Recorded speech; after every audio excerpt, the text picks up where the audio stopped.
Now at 5:30, as enrollment falls, the Lakewood School District is moving ahead with plans to repurpose schools. I truly believe we can offer and continue to offer a great education at Lakewood City Schools, even if we were to repurpose. Since November 2024, Nadine Abusada has been talking with the district superintendent as well as parents about the possible changes. I want to see our resources better utilized. If it makes sense to consolidate, let's consolidate, but let's just do it in a smart fashion. Not everyone was happy about the potential for elementary schools to close, so the district created a community task force to explore alternatives. We looked at different scenarios, walkability, teacher movement, class sizes, all of those things. Now, and only on News 5, the task force meetings are done, and Nadine sits down with the team and the superintendent to learn about their recommendations.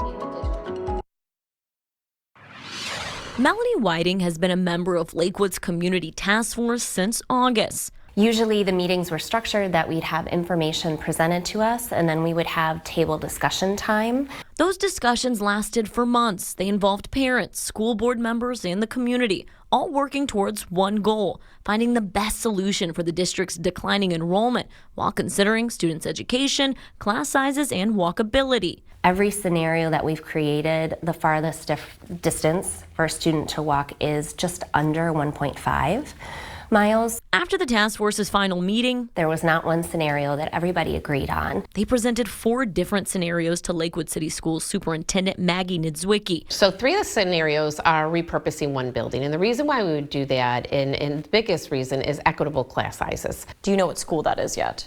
We don't. The superintendent says if one school is repurposed, it would be Grant, Roosevelt, or Lincoln, potentially turned into an early learning center. The 4th scenario would keep all 7 elementary schools open. Redrawing those boundary lines in the district for the 7 elementary buildings. That would also assist us in making some of those class sizes more equitable. What's preventing the superintendent and task force from making any final recommendations is the uncertainty surrounding state funding. With the proposed budgets, the district could lose millions of dollars. When we first talked about this, I asked you, is this a financial decision? You said no, but things have changed. Yeah, things have changed. You know, the political landscape of the governor's budget bill can certainly change our thoughts around the fiscal piece of this decision. So while the task force has officially wrapped up its meetings, there may be one more ahead. You know, maybe try to come to more of a consensus. Still, the superintendent says no matter what the budget looks like, the district doesn't plan to close more schools than the 4 scenarios already on the table. No matter what happens with your funding, these could still work, basically. Absolutely.